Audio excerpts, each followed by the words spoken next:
for the love of yourself and your family and your children and your pets, everybody that's related to you. It's actually cruel to them if you don't have an estate plan.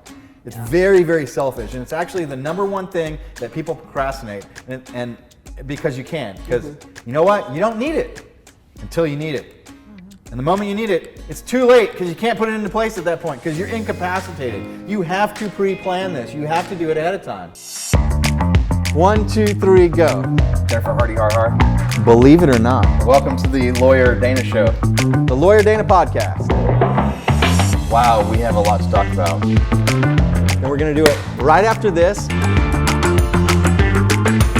Welcome to the Lawyer Dana Podcast. All right, if you decide you do not want to kiss this girl in the mouth, don't Google it. Actually, YouTube that. It's hilarious, but not safe for work. So, Episode 7. Episode 7. So we're going to have a little bit of a change of pace. This is going to relate to, obviously, family law and the divorce stuff and things that we've talked about and what kind of attorney to hire. But I like to call Palmer Law Group like a divorce and adoption steakhouse, and with a estate planning dessert course or probate dessert course. So what I want to talk about is estate planning. So, Veronica, do you have children? No. No. Okay. So, but Jennifer, you do. So I'll pose the question to you. Let's say you and your husband are out. Today's Friday that we're filming this on. So, if you're out at dinner with your husband tonight and y'all get into a car wreck, do you know exactly what's going to happen if the two of you are unconscious after that car wreck? Do I know what's going to happen? I mean, I know what will happen. Good.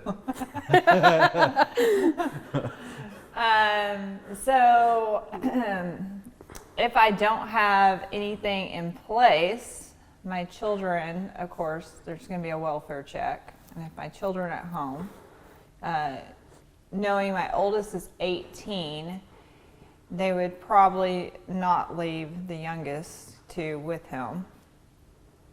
Maybe not. Yours is different because he's 18 now, and he's technically an adult. But it just kind of depends with him. But let's say he's still only 17 and a half. Right. Let's say he's 2 days before his 18th birthday. What happens? My kids would go into foster care. Yep. Yeah. CPS comes and picks them up. How many, I'll ask this to you, Veronica, how many minutes is it acceptable for clients of the Palmer Law Group to have their kids in CPS care? How many minutes is acceptable? I would say 0. Exactly. Okay. It's a big fat goose egg. 0 minutes. Right. We want our kids. Yeah, no. we want our clients' kids in CPS custody for exactly 0 minutes ever for the remaining history of the firm, forever of all time, infinity. Right. We want 0 minutes. Never kids in CPS care. Do you? So let's say Zachary would be 17 at the time.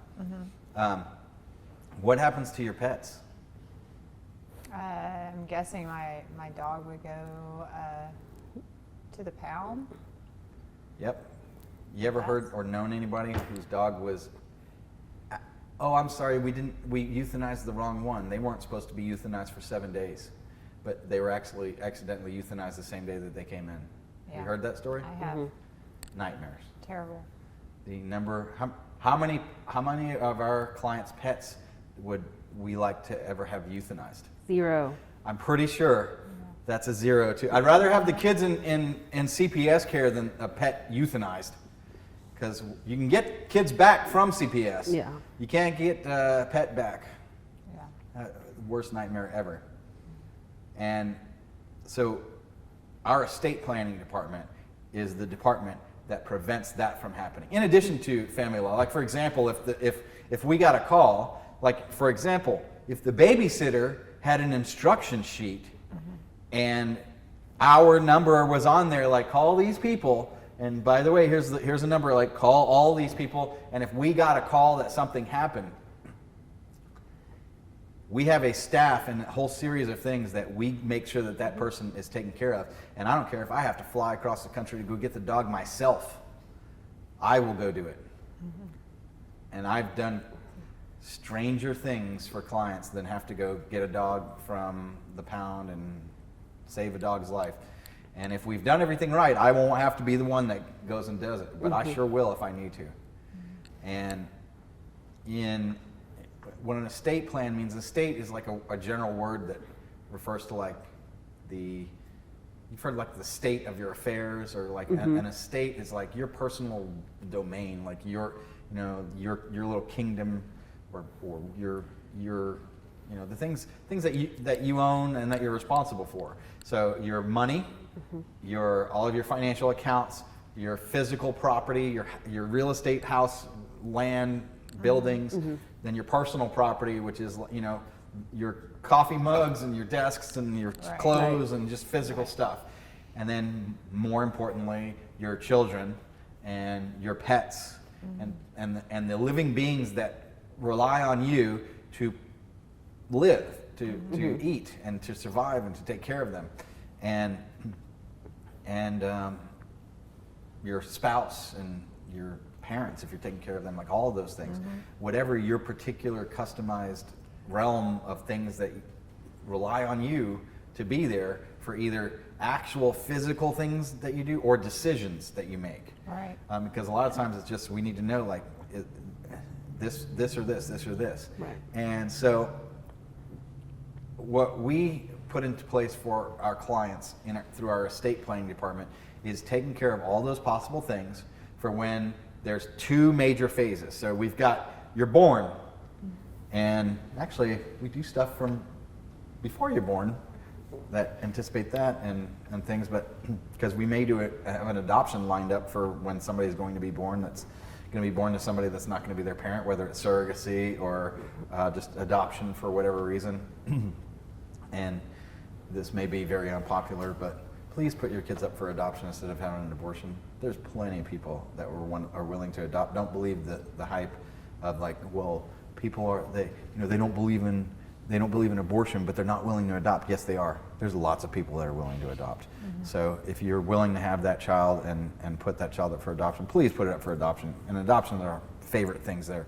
But this is about not adoption, estate planning. So by virtue of being born, we know one thing for sure about you. Well, two things. We know you're going to become incapacitated at some point, and we know you're going to pass away. And sometimes that's instantaneous together, and other times there's a distance. And the greater that distance, the bigger the problem. And the more important it is that before you become incapacitated, that you take care of stuff. Yeah. And that's what our estate planning department does. Because when you're incapacitated, and after you pass away, when you're in this realm of you're incapacitated and past that, anything past incapacitation, there is a court that has to figure all that stuff out for you. And you're either going to have given them all the proper instructions the right way, the best way, like with good advice from estate planning attorneys for your particular circumstance situation, and that's the ideal, or you're going to have what you best guessed from going to the law library or buying a form off the internet. By the way, all these forms are free. You shouldn't have to ever pay for any of these forms or whatever. And then your best guess of even a computer program that you think that you're answering right and all that, and you trying to do it yourself. But like, how does this court know what you would want? Because they can either ask the people that are left behind, and then, oh, I hope they know, but they always have different things. Aunt June said this. No, Aunt June said this. No, she told me when I was 8 years old this, and this is what it was. Yeah, but she told me 6 weeks ago that she wanted this. But 6 weeks ago she was she was incapacitated and this and that. So you have all these infighting, like, no, I thought she wanted this. No, I thought she wanted this. We don't know what to do. Wah, cry, hate, destruction, nightmare, right? So the court either has to guess and deal with that chaos, or what an estate plan is you planned for how this was all going to go. And God bless you if you do that plan. Please, for the love of, I was about to say that expression, for the love of God. Yeah, okay, a little bit for the love of God. But more importantly, for the love of yourself and your family and your children and your pets. Everybody that's related to you. It's actually cruel to them if you don't have an estate plan. It's very, very selfish, and it's actually the number one thing that people procrastinate, and because you can, because you know what? You don't need it until you need it. And the moment you need it, it's too late because you can't put it into place at that point because you're incapacitated. You have to pre-plan this. You have to do it ahead of time. And if you don't, it's oftentimes 100 times more expensive or more. At least 10, 20 times more expensive. And it's a nightmare compared to a nice dream. Wow, it's a real gift. And God bless Aunt June for doing this right. God bless Uncle Larry for doing this right. God bless Mom for giving us this. God bless Dad for giving us this. Or it's a heartbreaking tragedy nightmare if people don't have it. So much better to be prepared than to not. It's like a total nightmare thing. So a couple of things to compare an estate plan to.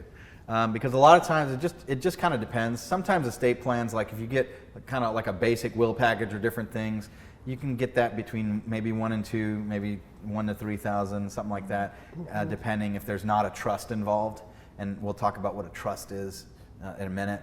But for a lot of people, the problem that they have is they underbuy legal services that they need. And here's the difference between overbuying legal services or underbuying. Ideally, you would get a price that's perfectly aligned and matched up with the value of it, and just that ideal in the sweet spot. But really, there's some sort of margin of error where it's right,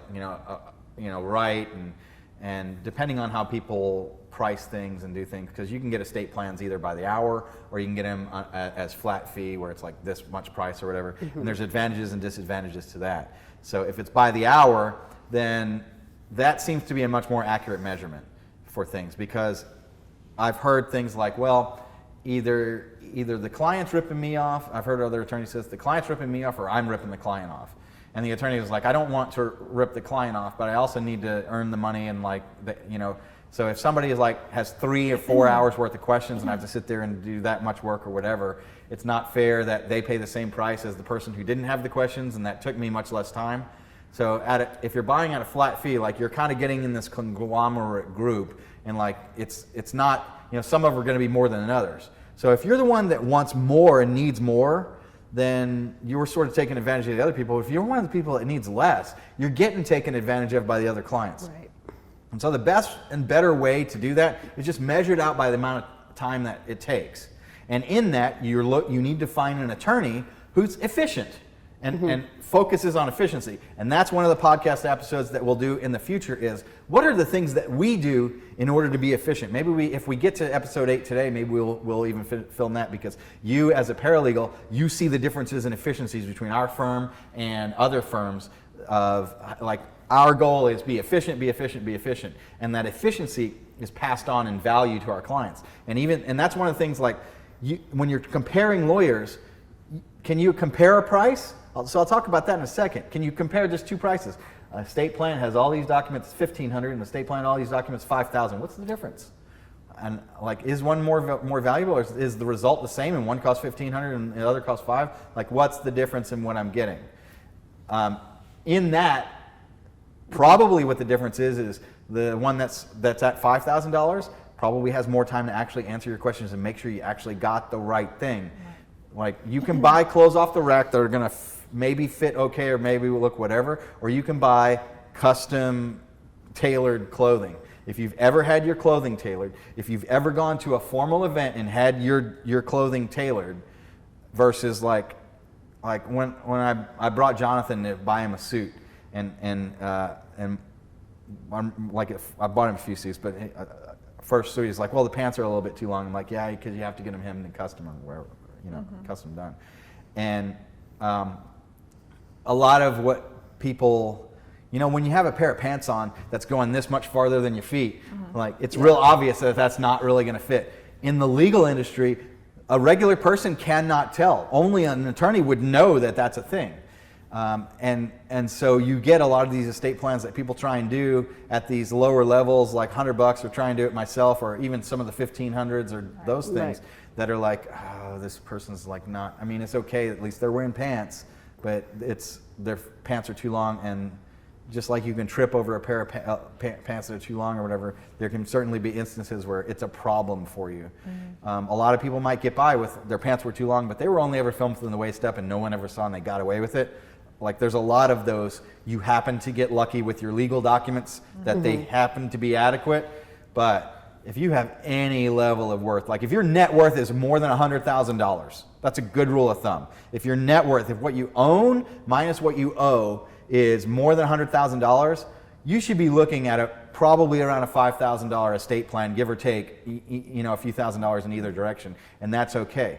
For example, if you have a house and you're paying your annual insurance premium, I think the annual insurance premium that I just saw for ours is like $7,000 a year. That protects your house for 1 year.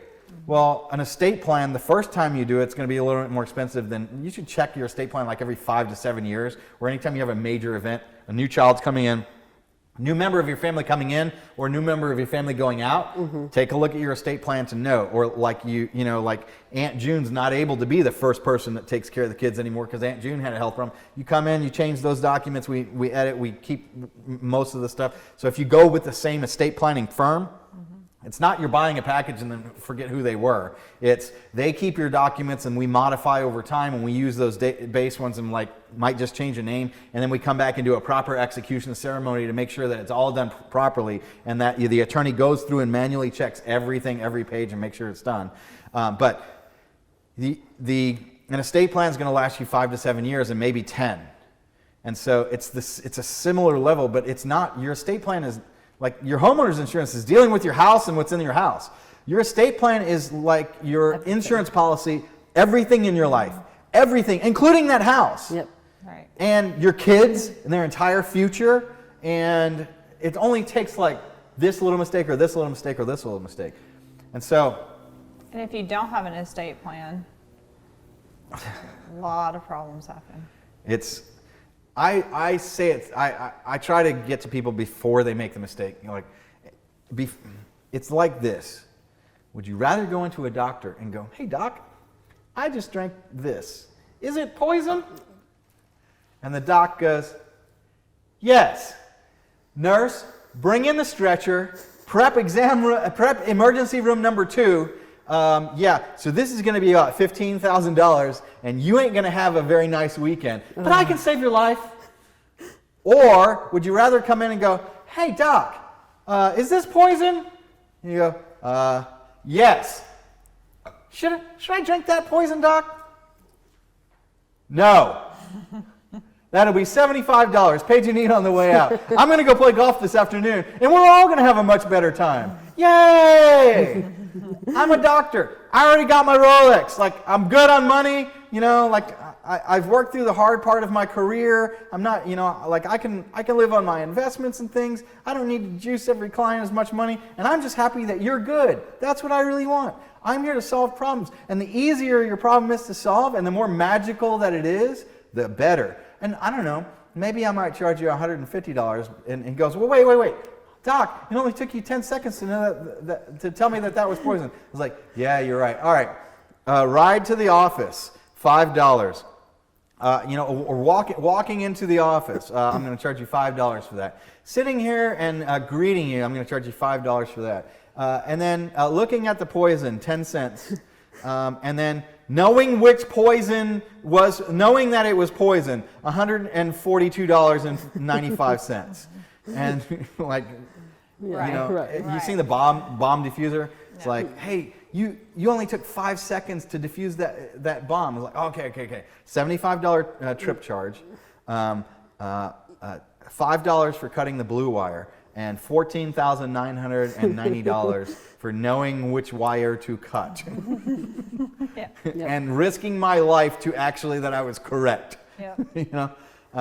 And that's really the big difference for us, and you know this as a paralegal for our firm. The more efficient, the simpler, the faster, the better. Right. We are trying to be as efficient as possible, and we gauge on are the clients happy and customer satisfaction, because a happy client will send us more business than we can ever Right. ever do. So let's talk. Do you know what a trust? Well, y'all probably. Pretend like you don't know what a trust is. Veronica, you know what a trust is? No? Oh, well, let me tell you. So a trust, here's the best explanation that I've ever heard about it, what a trust. A trust is like an imaginary box. But a trust, and so there's the person who creates the box, and that is called the settlor, or the creator of the box. The creator, then there's something that you put into the box. That's called the res, is one term, but the trust property. And the creator can be the one that also puts stuff into the trust, or other people can put stuff into the trust. And then there's somebody who holds the box and can take stuff out of the box, and that person is called the trustee.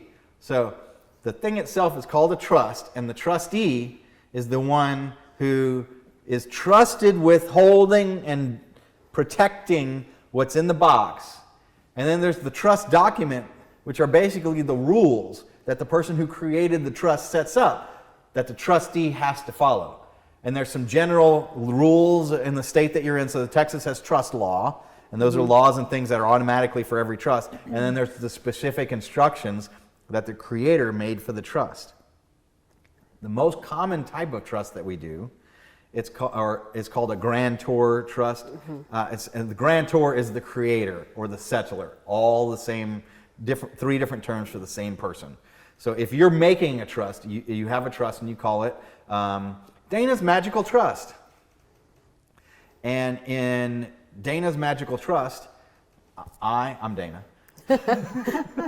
So I, as the trustee, I can be the trustee, and I can be the last person in it is the beneficiary. The beneficiary is the person who the trustee is holding the trust for the benefit of. Right. They're the ones that get the benefit of what's in the trust. Right. And now there's other people that say, all right, so like they can say the beneficiary is, like here's some examples of why you'd want to trust. You have an autistic child. Or you have a child that, I ain't letting that kid have my money to blow on drugs and booze and fast women. Which is more common than you may think. Not to disparage the fast women, but like Danica Patrick is a different type of fast. No, I mean like women of ill repute. Ladies of the night, or gentlemen of the night, or whatever ladies are in modern society. We'll ask the Supreme Court, but I know at least one of them doesn't know. So, sorry. It's too easy to joke about that. What is a woman? I don't know. I'm not an expert. Well, I mean, isn't that kind of base knowledge that somebody who on the Supreme Court should know? Whether you're a Republican or a Democrat or not, like, doesn't that cause pause of like, I think we have some politics going on here. So back to the, but somebody that is either incapable or inappropriate or too young, like, hey, if they're under 18, it has to go into trust, by the way. And if you didn't create a trust in your estate plan documents and you have somebody that's under 18, like, ooh, there's a big hole and gap, and now you didn't really, like, at least the judge knows who you want it to go to, but then the court has to come in and create a trust for you, and then you're paying for it out of that on that end. And it's better if you like set the rules for your own trust and do it privately, as opposed to the court is the government. Anytime the government does anything, they may or may not know. So so there's a beneficiary, and it can start out like there's a thing called a living trust. It means that while you're alive, you create this trust, and you put stuff into the trust. Which, by the way, that's where everybody fails. They get this trust, and like, I got a trust. Yeah, it's an empty box. You didn't put anything in the box. You never put anything in the box. So yeah, you created a trust, and it failed because you never put anything in it. Because you tried to do it yourself, or you like even when attorneys do estate plans, they don't actually. It's called funding the trust. It's called putting things into the actual trust. There's legal instruments that you have to use in order to put stuff in the trust. So what goes inside of a trust? It depends. Anything that you want it to be. Like your house can go. You can put your house. You can put cars. Okay. There's things like it's maybe not a good idea to put a car, because what if you get into a car wreck? Then and that the driver and owner of that car gets sued, well, then your trust gets sued and your trust owns everything. I thought I was protecting everything I owned by making a trust. Yeah, but don't put your cars in it. Wise things that you need an attorney and an experienced attorney that knows. And also, you don't necessarily just want, and all we do is estate planning. Really, you don't do any probate, so that means you don't know what actually happens at the war. Right. You have to hear from the probate attorneys where the problems were that you then try and incorporate into eliminating. Whereas our firm, we started out as a family law divorce steakhouse. And then we've added on, we did probates, because in probate, like, they already hate each other, and we can kind of like have a little bit more fun in court. Yeah, you think family law's bad? Probate's even worse. Yeah. All they did was cheat on you, like Yeah. this person actually beat you up when you were a kid, and you've hated your brother or sister ever since then. And Or you feel like dad gave that child more than they gave you, and da da da da da. Oh yeah, it becomes war. it's hurt and pain, and we do the same things with that. We try and heal the relationships. It's always the best way, but it's a little bit more fun if and when we do get to go. Have to go to court. Because we're not dealing with like, hey, you two have to co-parent a kid after this. Right. It's usually, no, okay, you turned down my fair offer. Now I get to destroy you. And that's like where, like, all right, hold on. What would Jesus do? Be a Christian, do the right thing. But it's a fun game when we do get to go into the court. I think nowadays, I think probate's a little bit more deviously fun to do if it comes down to it. But we still, like, it's always, let's declare peace and work out the terms of the peace first when we're doing a probate and having to fight this out. But more importantly, I'm going, let's not drink the poison. How about we just not drink the poison? Oh, I got an idea. Let's poison-proof everything about your life and take care of everything, because, you have poison in this area of like your life, and your kids might have to drink that, or I don't want to pump your kids' stomachs later because you died without this protection. Let's put in a healthy estate plan. So our firm has those battle scars and knows, like, well, the estate planning attorney said that this was going to work, and we go, yeah. So this is a PG podcast, right?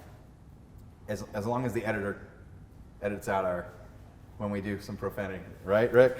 So, but there's an F word and there's an S word. I'm going to talk about the S word right now. Estate planning attorneys live in the world of the S word, and it's not the similarity for poop. It's not that S word.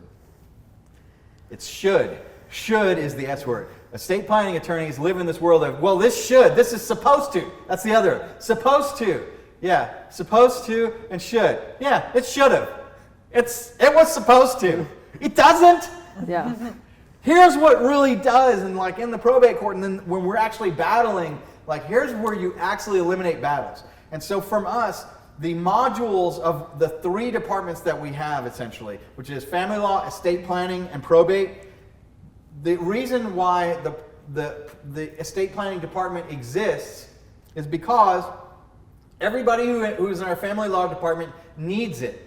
And we already have their information.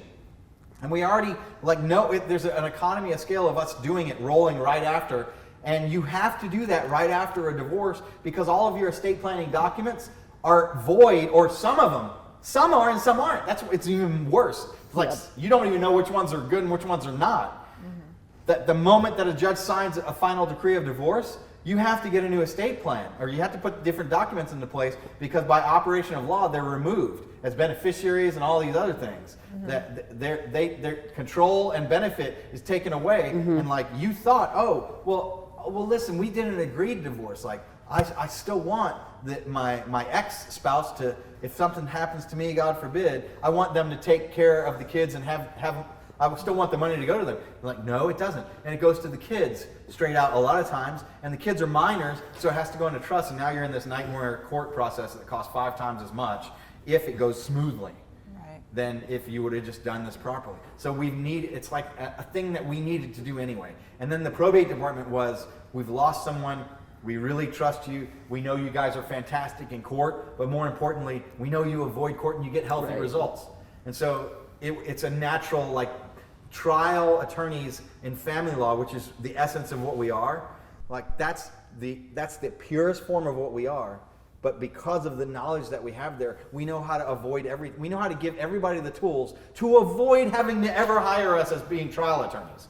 That's the estate planning department. It's to avoid having to pay us much more money. And you know, here's the real selfish thing, if I didn't know better, the shallow, not well thought out version is, we'll let as many people screw this up as possible and we'll make a fortune in the probate department.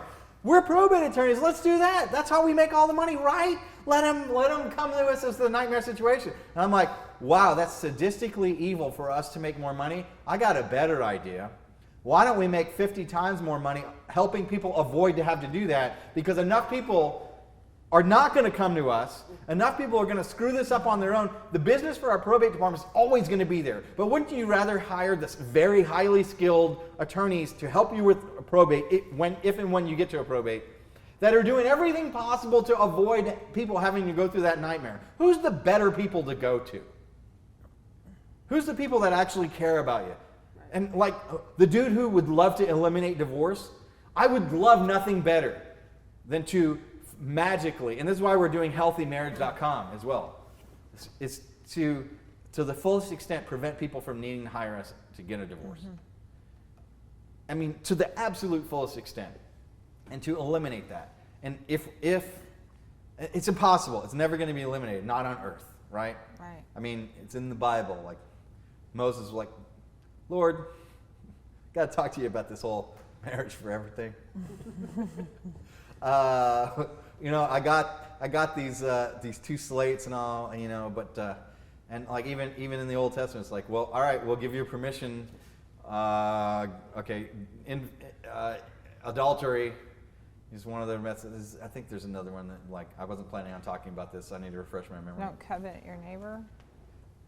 But point being is, like, even there's like divorce is like a biblical necessity apparently, and no one I'm fairly confident that God does not like divorce, and God wouldn't wish a divorce on anyone, and it's literally my mission in life to help people. You have to end an unhealthy marriage, but a healthy marriage is the ultimate best result. And if not, like, you don't have to destroy yourself for that. You don't have to destroy yourself or your family for the making a sacrifice of yourself and being in a horrible marriage does not help your kids. You can't stay married for your kids and things like that. Like, but I would love to heal unhealthy marriages. And if we can't heal it, then we heal the people by ending the unhealthy marriage. If it's unhealthy, it's unhealthy, and you got to be healthy. The guiding post of our law firm is healthy, but that's why we have a healthy estate plan, is to prevent the emergency triage, bleeding out version of probate and the terrible situation and the terrible damage that not having a good estate plan will do to your loved ones and your family. Well, I mean, more than most recently, we've had some contested probates, mm-hmm. and those contested probates end up costing people thousands and thousands and thousands of dollars. Real easy to be six figures. And yes. and here's the thing about probate too. The money is usually there because you've got someone's everything they ever owned in their entire life. And in general, there are people that are like old. I mean, just statistically, people are older when they pass away. I mean, obviously all ages of people pass away, but just by the numbers, the vast majority of them are older people. They've had some level of success throughout their entire life, but it's their entire life savings and everything that can get eaten away. Right. And by that point in time, anybody who's retired and not living on Social Security, but retired because their investments have paid them, and they've replaced for people that have replaced their income with investment passive income, right? Mm-hmm. They have, let's say $5 million at a 5% rate of return is $250,000 a year mm-hmm. worth of earnings, right? Well, if there's a $5 million that people are fighting about, for us to spend 10%, that's a $500,000 worth of attorney's fees in the probate department. Mm-hmm. And why get that eaten away? Right. When instead of that, especially if you have $5 million, like an estate plan for somebody like that, even if it's $20,000, which almost none of them are. Like Right. it gets pretty complicated by the time you're up to 20 grand. Like we're talking generally 5, give or take, 5 to 10 maybe. A $20,000 estate plan is somebody that has millions of dollars Yeah. and tons of property, and they. It's complicated it's because there's a extremely lot we have to complicated. deal with Yeah. on each one of these things, and it's transactionally done. But I mean, if you have, let's say you have $10 million, right? You're gonna sell it, or let's do $1 million house, because that's more common nowadays than you think. Like especially with inflation and all that, you got $1 million house. It's gonna cost you $80,000 to sell that house. $30,000, 3% to 2 realtors, 30, then another 30 is 60, and then 2% closing costs, $20,000. You're telling me an expensive estate plan is equivalent to the closing costs of selling a house? It's not. It's negligible, and people like look at it and they go, "Oh man!" But when you close for a house, it's easy. It's hidden money because it just comes out of the transaction. It's money that I never see. But when you have an attorney, it's like you have to write a check for it and pay for it. So there's actually a level of emotional wisdom and intellectual wisdom and financial wisdom that you have to have in order to be able to, yes, I'm going to write this check. And then also like keep it in proper proportion and not necessarily worry about it. So if Because it someone, takes what it takes. so if someone has an estate plan in place, they've updated through the years, it's all accurate, and they die, and now their family has possession of it, and the beneficiary knows specifically what needs to be done. It's a very smooth probate process. Exactly. But if, And a lot of it happens automatically without Yeah. court intervention. It happens immediately without, oh, we're trying to plan your funeral, but I got to panic because this or this or this. And what do I need to be able to do this? Like, well, we have to go through a court order, and it's gonna maybe even take us a couple of weeks. And in the meantime, you're gonna have your beneficiary has to like pull money out of their own pocket, and maybe they have it, and maybe they don't, or Right. who knows what, and you're giving them these nightmare of chores that they were unexpected, and it's interfering with their life. It's a disservice to the family that you're leaving behind, 100%. right. It's tragic sometimes. It's very painful, and they're already dealing with And- grieving you. Exactly. And if you have a plan in place, you've now prevented the stress of causing fights and issues in the family, and everybody is on the same page, and everybody knows what you want and your wishes were. Because at the end of the day, if you die and you don't have a will in place, your family can discard of you in any way possible. They can say, "Oh, I just want to cremate you." Well, what if you didn't want to be cremated? Or hey, I'm just going to like have the state bury you because they want to save the money. You know, there are things about an estate plan. There's so many different pieces of it that is so important that you have one. Well, because let's talk about some of those pieces. Yeah. Because what you're talking about is like funeral arrangements and what your wishes are, and Yes. that's one of the things. And I'm not talking about like pre-buying. You can pre-buy and make Right. your arrangements and things ahead of time. Right. But not a even- lot of people do that. Even if they Not did, Yeah. do you know? Even if they did, that they don't have to honor that, No. and they might cremate you anyway. Yep. And they might like not even bury you there and like take it for something like there's all kinds of crazy stuff Yeah. that happens, and that it's I think crazy is It's a level. It's unexpected. actually a level of greed that comes into play. a huge level of greed. Yes. And it's money that wasn't earned either. Right. And Right. people are worse about money that they didn't even earn and that they not even entitled to, and they it's just it destroys, and a lot of things, even in my own family, there was, I will refer to it as a misunderstanding, but misunderstanding that hurt one member of the family so much because it was inconsiderate to them, and like you're in all this, you know, whatever, and then they didn't realize, and then when they do realize, and then this, and then lawyers involved and whatever, and like feelings get, I mean, knifed, irreplaceably hard to deal with, and they may not talk for the next 20 years. Right. And why? Because you wanted to underbuy legal services, unfortunately. Or And you, it's over or the- that you procrastinated too long. More often, the it's procrastination. smallest, stupidest things too. Uh-huh. Right. And that's what goes on in families. and if we have something that's well done and a plan that addresses everything. So let's talk about the plan. One is like burial. One, it's what happens to your pets. Right. It's what happens to your kids. It's who handles your finances in both of those levels. One is incapacity, and then the other is after you pass away. Who makes the decisions? If you're incapacitated and still alive, who makes the medical decisions for you? Who makes the financial decisions for you? And these can all be different and all be different people.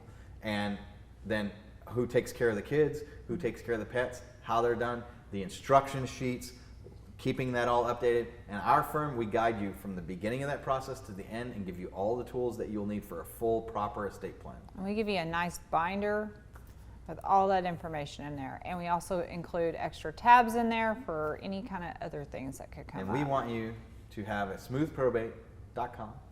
And most importantly, you need a healthyestate.plan.com. I'll see you at Healthy Estate Plan and in the next episode of the Lawyer Dana podcast.